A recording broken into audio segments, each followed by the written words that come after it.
Once upon a time, there was a Chinese farmer who lost a horse, ran away.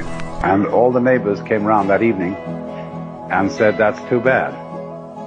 And he said, "Maybe." The next day, the horse came back and brought 7 wild horses with it. And all the neighbors came around and said, "Why, that's great, isn't it?" And he said, "Maybe."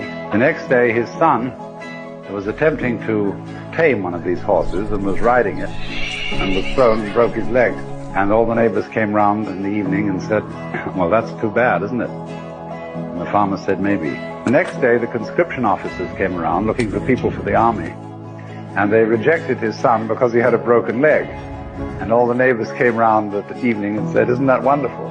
And he said, "Maybe." The whole process of nature is an integrated process of immense complexity, and it is really impossible to tell whether anything that happens in it is good or bad, because you never know what will be the consequences of a misfortune, or you never know what will be the consequences of good fortune.